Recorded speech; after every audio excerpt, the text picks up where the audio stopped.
Hello and welcome back to Building HVAC Science. Our podcast endeavors to create more knowledgeable HVAC and building performance technicians by helping the two professions better understand each other.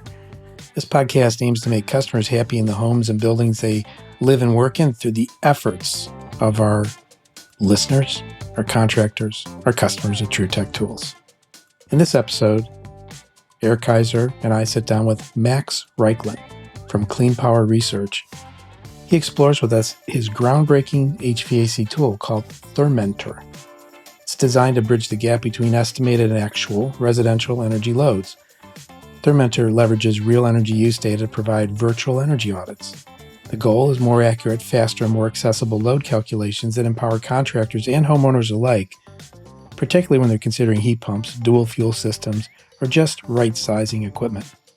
Max gives us his background and shares the origin story of Thermentor, explains how the tool works, and discusses its deployment across a handful of U.S. states, with more to come. He also outlines future plans, including better integration with real-time thermostat data and improved incentive visibility. We hope you'll gain some insight into how traditional load calculations may overshoot actual needs and why tools like Thermentor could reshape how we approach home comfort and efficiency. So, onward with the conversation with Max, Eric, and I, talking about rethinking load calcs with real energy data. Hey everyone, welcome back to the Building HVAC Science Podcast. Eric Kaiser here, Mr. Bill Spohn with me virtually right over there. It's like he's sitting next to me. And a really cool special guest today from a company called Thermentor, which sounds like, I'm not even sure, maybe a superhero or something. I don't know, a Thermentor. Anyway, Max Reichlin, welcome to the show. Thanks for joining us. Yeah, thanks for having me. I'm excited to be here. So Max, you work for a company called Clean Power Research, is that right? And Thermentor is your product? How does that work? That's correct, yeah. The company is Clean Power Research. We're based in Bellevue, Washington. We mostly work with utilities, but now we're trying a new thing with Thermentor, and we're trying to help the HVAC industry. Perfect. And Clean Power Research has been in business quite a while. Yeah, we've been around for a little over 25 years. Like I said, our main product goes to utilities. It's called PowerClerk. It does workflow automation. A lot of our tools support solar interconnection and like buying solar for your home. We have another product called Solar Anywhere, which is a solar data product. So we're very focused on enabling renewables in the United States and now more and more internationally. So, is the main focus of Clean Power Research is the software and workflow enablement? And is that how Thermentor came about? Clean Power Research, our vision is a clean-powered planet. And so we're always looking for a way that we can push things forward a little bit in a way that is like objective and beneficial to people. Like we want to tell stories that are true and are going to make sense, like have economic value for people. Thermentor, of our founder, Tom Hoff, he's constantly running these little experiments in his house. Recently, he was weighing all of his laundry and running his laundry in various ways to try to figure out the way he could use the least energy by doing his laundry. Like, how little energy can he use in his dryer? And he spent months working on this. But Thermentor is an earlier creation of his. He thought of it, I don't know, I think it's a while back now, maybe 8 or 9 years ago, he started to mull on this idea of using home energy loads to determine heating and cooling loads. Seems very logical, doesn't it, Eric? It seems exceptionally logical to me, and I'm personally very excited to learn more about this today because this has been something that I'm going to say has been rolling around in my brain for quite a while about how can we better create loads or get more accurate loads for existing homes with less input from contractors, less time spent. Because we have these existing homes that are sitting here and we have an opportunity to gather data from them about how they operate. Because a lot of our load calculations currently are guesses at best. Now, a lot of them are very educated guesses. We can put actual data like insulation and we can put infiltration and all kinds of other things into there, but it doesn't matter how good we guess, they're still just a guess. And putting in the more data, we can get a pretty good guess on it. But for a house that's been operating, it just seems like a huge opportunity for me. And so I'm excited to learn more about this. Before we go too much far forward, how about we go back and figure out how Max got to the point where he's sitting here talking to Eric and Bill? Sure, we could talk about that. I'm going to guess there was coffee involved. There's definitely coffee involved today. Yeah, so my career over about the last 10 years has been as a mechanical engineer. I worked mostly in industrial energy efficiency. So I worked for a couple of different companies where we were trying to help industrial facilities either generate their own power or save energy. I would go to sawmills. I went to wastewater treatment plants, stuff like that. It was really fun. It was also hard. You have to go into these sometimes aging facilities and try to help them figure out, like, where do these pipes go? How do these pumps connect to one another? And how can we, like, use less energy? And it was cool because sometimes we would do, like, a pretty small thing to a refrigeration system or a pump, and it would save many households worth of energy because these were, like, really big facilities. I went to, like, oil refineries and stuff, so that was fun. Yeah, there's a lot of opportunity for savings in those places. Yeah, especially if they haven't really been like updated that much. They've been sitting there for 30, 40, 50 years operating the same way. Then there's a lot of opportunities. People just making... Or they get add-on-itis where, we're going to throw this new system on top of an old system and maybe they weren't optimized or something like that in there. So that's a lot of fun to do stuff like that, I bet. Yeah. And there's a little overlap with HVAC stuff. I used to play with suction temps and whatnot on like big screw compressors, like big, like 500 horsepower screw compressors and things like that. It wasn't my area of expertise, but I did do it some. Oh, that's fun. So now your area of expertise is, you mentioned software product manager. Yeah, I decided to switch gears. And so I came over to Clean Power Research to be a product manager. I worked first on our watt plan product, which was related to what I was talking about earlier. We help consumers understand what the impact will be for them to buy solar. So we sell it to utilities. You can go to the utility website and go to their watt plan site, and it goes to look at your house. It looks at your roof, and it says, okay, well, we think there's this much room for panels. They're facing this direction. We think they'll cost this much. And so this is what your payback's going to be with the rates that are at that utility. You mentioned that Thermentor idea had been stirring around in Tom's mind for a while. When did it really start to get traction? We did a couple of studies with utilities. We did a study in California with SMUD, and then we recently finished a study last year with a couple of utilities in New York.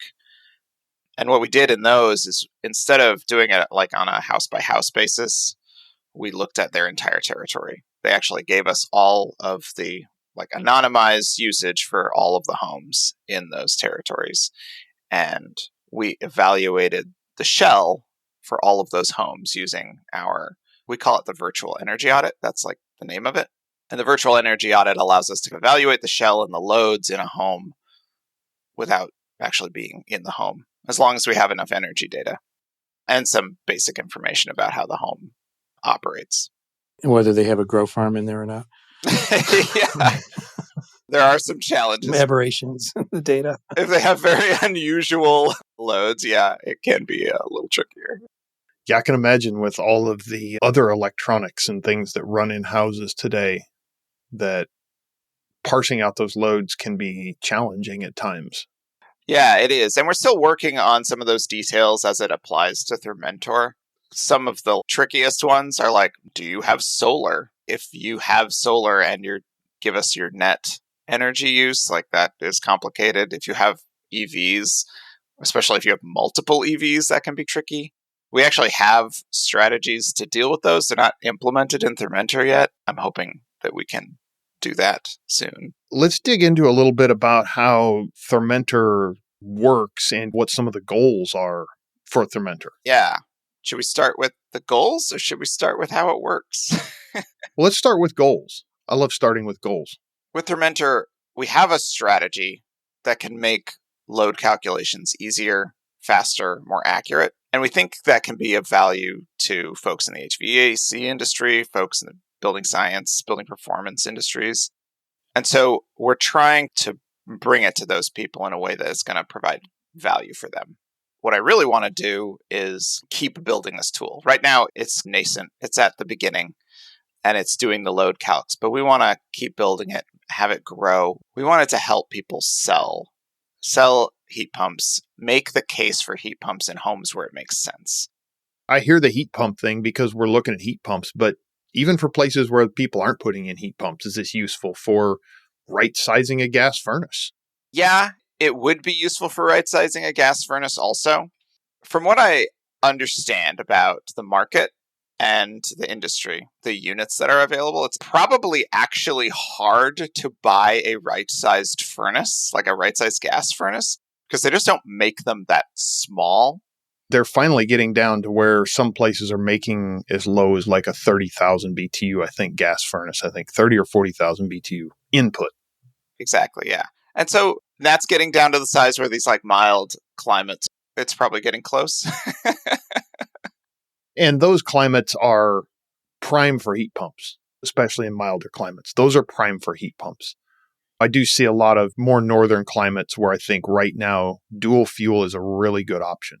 But I think a good program like this can help to optimize heat pump setup and inform people about where good changeover happens, because that is a challenge in the industry right now. So to me, there's a lot of uses for this. We're very interested in that. We got a lot of questions right away. Do you support dual fuel? Do you support backup heat?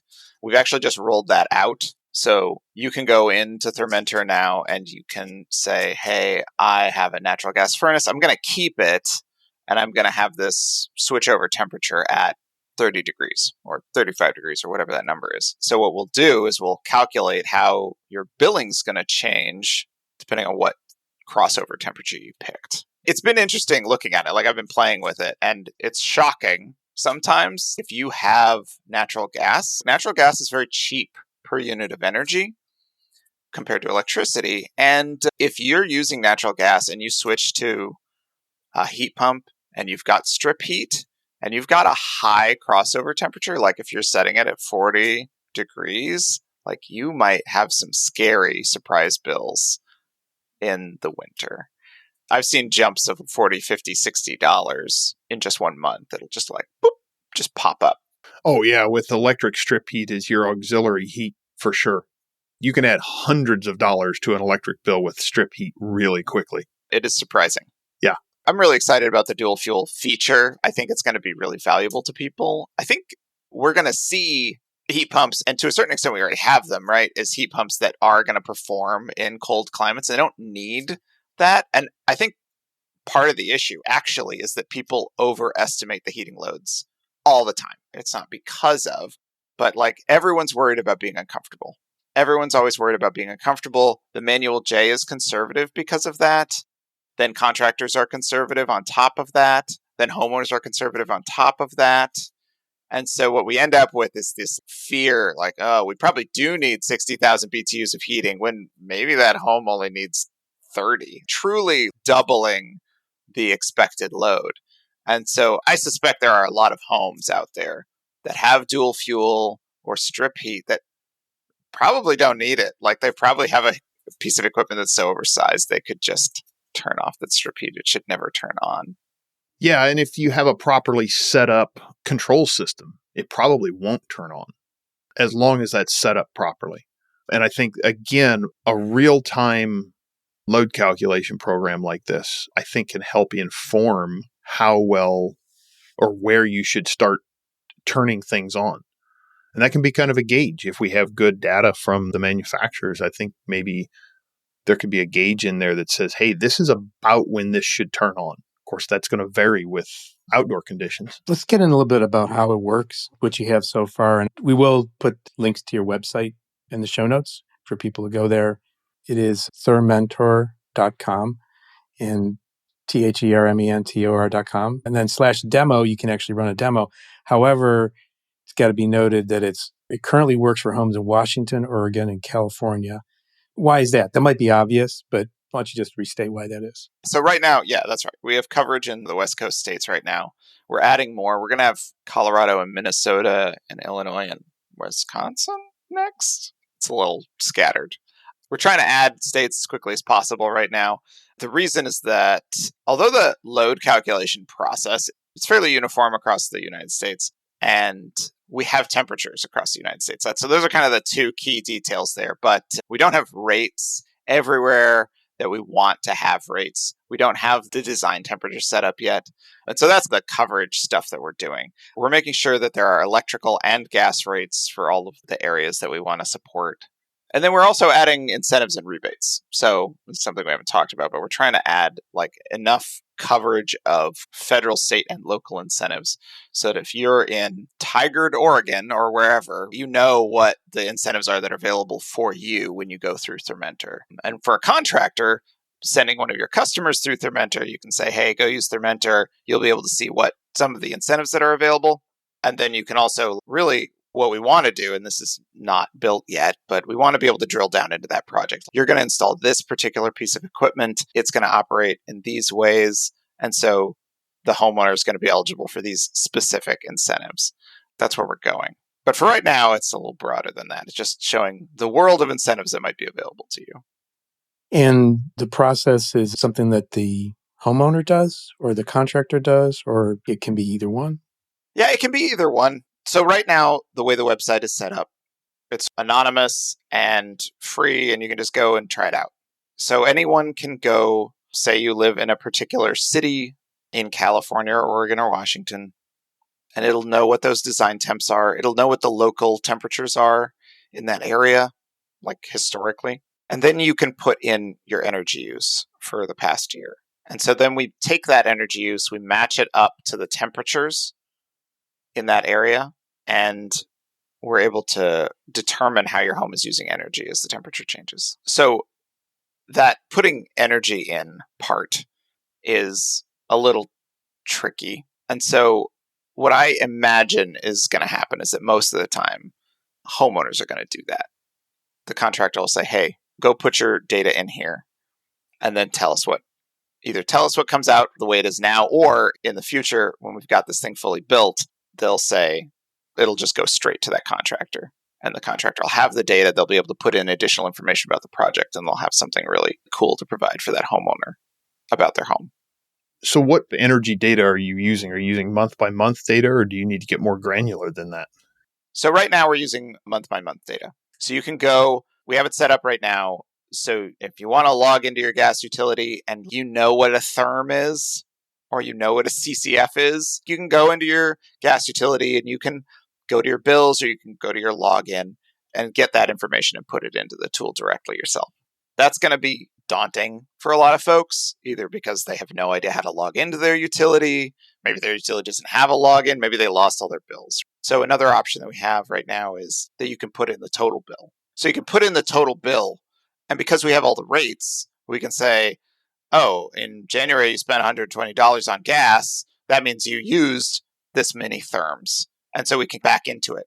I know people that hate making logins for websites. I guess nobody loves making logins for websites. But I've met plenty of people that they have no idea how to log in. They don't know who their utilities are. It's very confusing. But they do know, because they write a check every month, what they're paying. They're like, I know this is the heating bill, and I know I paid $120 because it's right here in my checkbook. And so they can go through their checkbook and put the dollars in, because that's something they know about. And they can put those into Thermentor, and then we can back into the energy use.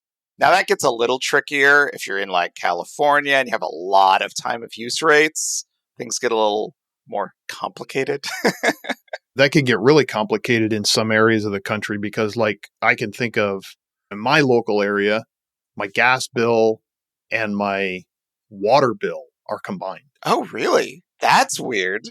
Yeah, because it's the same utility that runs gas and water. And in like where my parents live, it would be your gas and your electric are on the same bill because the same utility runs gas and electric. Yeah. Gas and electric is very common. And we're like thinking about how to help handle those situations, because some of the biggest utilities in the country are like that, like PG&E. But gas and water is a new one for me. I've never heard of that. Yeah, they handle gas, water, and sewer, and then the electric is a separate utility. Yeah, that makes sense. There are some subtleties, and I'm sure you know, just like in buildings vary quite a bit around the United States, like utilities, just very diverse. The way they're structured, where they operate, how they bill, all of these things are extremely variable. And so we have to take a lot of local information into account as we're trying to cover more parts of the country. Yeah. Well, and building features into it too. There's a lot of features you're putting in that people are going to be able to use once it's all put together. That's right. So, question for you. Are you able to do any validation or comparison of your process against maybe another process or the actual results? Has that happened? A little bit. There's always room for more. The first thing we did, our senior researcher, Brittany, she looked at her own house. She checked her own house. She said, well, how is my home use energy? And how is my furnace size? This is a gas furnace that she had at the time. And her furnace was rated for 66,000 BTUs. And she found out that her home only uses 11,000 BTUs on the design day for heating. She was able to look at the details of her. She has a Nest thermostat, and she was able to tell exactly how often the furnace was running. It was a single stage furnace, so it was a pretty straightforward calculation. And so she was able to figure that out using the Nest, and then she took her utility bills and did a virtual energy audit, which is Thermentor. And and they matched very closely. I actually just posted yesterday a new white paper on the Thermentor website, which has a little bit more validation. So there's the Northwest Energy Efficiency Alliance, NEA. They have, I'm going to butcher the name, I don't remember what it's called, an end-use load study, I think, where they measured in great detail the energy use in a bunch of homes in the Northwest. So they actually measured the energy use on each circuit. They took a bunch of data about each home. And so from that data set, there was like a subgroup of them of about 20 homes that had enough detail for us to know what their manual J loads would be, because that was part of the analysis they did. And then it also has all that detailed energy use. And so we were able to compare what that design day energy use looked like for real in the home from that circuit by circuit measurement. And we were able to see what the manual J would predict. And then we could also run Thermentor on those homes. And what we found was that the energy use matched very closely to Thermentor, and that the manual J was always, I shouldn't say always, frequently much, much higher than that actual energy use. The outliers were like 5 times the actual energy use. A couple of them were pretty close. I think the average ended up being around double the energy use of the home.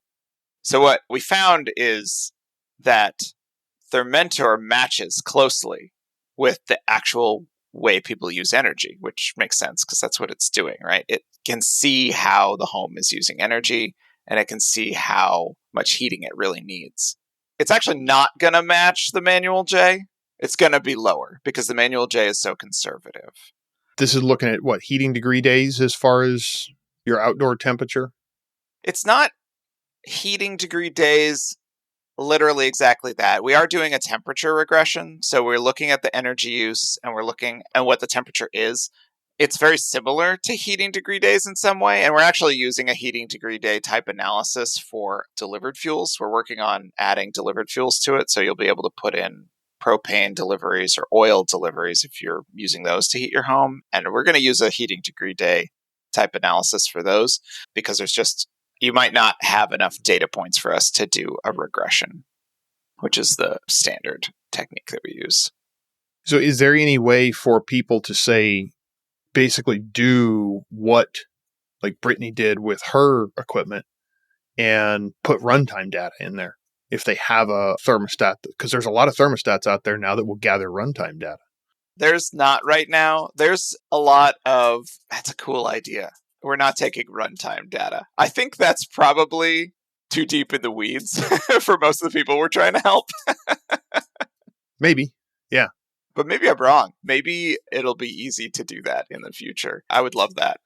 There's a ton of connected thermostats and thermostats out there now that can gather runtime data and maybe even provide that in real time. I'm not sure how that integration might look like, but I think that's what we're looking at in the future, maybe, is being able to do that with runtime data. We're talking to manufacturers to try to figure out if there is a place where we can play together on this, because they have an investment in protecting their brand. Like, they want their equipment to operate well. And I think they genuinely also just want to make people comfortable in their homes, but they're also like very visible. If you have a Bosch or a Mitsubishi or whatever, and it's not working, you're going to swear about the Bosch or the Mitsubishi. You're not necessarily going to complain about the actual problem, which might have nothing to do with that. We're trying to talk to them and find ways to play, and they have an incredible amount of data. Some of them have really got a lot of information about how that equipment operates, and if we could use that to inform our analysis, that would be really cool. And then you've got your aftermarket thermostat manufacturers, like you mentioned, Nest or Ecobee or Honeywell, and even those have a lot of data that can be brought out of certain models. Yeah, they certainly do. Yeah, I think that would be really neat to be able to have an input somewhere for that. So you do have 3 white papers on your site. You mentioned the new one's up now. We'll definitely put links to the white paper segment of your website, as well as the website in general. And you are not limited, but you are working in 3 states with 3 or 4 more to come on shortly. What would you like to leave our listeners with? What thought do you think they should pursue? Well, how about for ones that are in your states of coverage and then those that are not in your states of coverage? 2 different thoughts. 2 different thoughts. For the folks that are in the states of coverage right now, I would love for you to come out and try Thermentor. The version that we have out right now is free. It's anonymous. You can come, you can put in your energy data. You don't have to tell us who you are. You don't have to give us your contact information. You can see the results for your home or for your customer's home. If you're a contractor and you want to see what this looks like, I'd love for you to just come play with it. There is a way for you to put in feedback at the end of the form. And if you tell us what you think, that would make my day. For folks where we don't have coverage yet, like, I'd love to know that you're interested in it. Like, we're rolling it out first to states where we've seen people asking about it. And so that's why it's an eclectic set of states. So if this sounds like something that would be valuable to you, like, I want to hear from you, you can hit the contact us on our website. It will come to me. It comes to my email. So yeah, I'm going to steal what Eric said before the show. The bottom line here is that Thermentor, what it's doing is, instead of guessing about what's inside the walls, we're measuring the real energy use of the home, and we can see the real loads of the home. And like Eric put it before the show, it's kind of like if someone asked you about the mileage in your car just by telling them how old the car is. If someone said to you, like, oh, your car's 10 years old, you've definitely got 50,000 miles on it. It just doesn't make any sense, right? Because different people drive their cars different amounts. Homes are the same way. We can't see what's inside the walls. We don't know what's going on with that house. And you can do a model like the Manual J, which makes assumptions about what's inside the walls. But what we're doing is measuring how that home really uses energy, which is directly related to how much heating and cooling it needs. Good analogy. Thanks for the collab there, guys. Thank you, Eric. You're very welcome. I'm excited to see where this goes and see what happens, because I think a real-time analysis on existing houses is a good direction for the industry to head. Put show notes in, the contact form, the white papers, the website, and that should be it. And hopefully we get some traction in your direction and it helps you along the path. I hope so. It's been good to talk to you guys. Thanks for having me. Same here. Keep in touch, Max. LinkedIn. You're on LinkedIn too. I'm on LinkedIn too. You can find me there. Okay. We'll put that in there. As we're closing out here, any final thoughts or words of wisdom for our listeners? Yes. Final thoughts, words of wisdom? Make sure you get load calculations if you're buying a new HVAC system. Yeah. Just know that everyone's being really conservative. You'll probably be okay. Okay. Good final thought there, I think. Very good. Thanks for coming on again, Max. And Elk, as always, pleasure virtually meeting with you. Likewise. Take care and give our listeners back their ears. Thanks, folks. We appreciate you tuning in and listening to this episode of the Building HVAC Science Podcast. Hey, you can leave us a voicemail by going to our podcast page. That's Building HVAC Science, all squashed together.com, and clicking on the microphone in the lower right-hand corner. We also encourage you to give comments and feedback no matter what platform you use, and hopefully enjoy our content. If you have any questions or want to suggest a topic, you can reach out to marketing at TrueTechTools.com, TrueTechTools.com. Some of the topics we discuss require technical training for proper interpretation or safe execution. So if you're a trained pro, you can proceed immediately. If not, please consult with a pro and hire one. The Building HVAC Science Podcast is a production of True Tech Tools Limited. And full disclosure, I'm the owner of True Tech. The opinions expressed by those of my guests, my co-host, and myself, they belong to them, depending on who's speaking, of course. I am really messing this one up, but this is okay. If you're in the market for some tools or test instruments mentioned in our podcast, please look at what TrueTechTools.com offers, TrueTechTools.com, and you can use the offer code HVACBS for a nice discount. There's a lot of great trade-related resources out there, and this is just a short list of them. Quality HVAC, HVAC Overtime, HVACR videos, the HVAC Grapevine, HomeDiagnosis.tv, AC Service Tech, Measure Quick, HVA Chicks, The Misfits of HVAC, HVACR School, HVAC Shop Talk, Stephen Reardon, HVAC Reefer Guy, Tool Pros, and Service Business Mastery. Please consider listening to those sources, those resources, those influencers to gain more knowledge and improve your perspective of building science and HVAC. And until next time, we hope you have a great series of days between now and the next time you hear our podcast. How's that for an ending? Take care.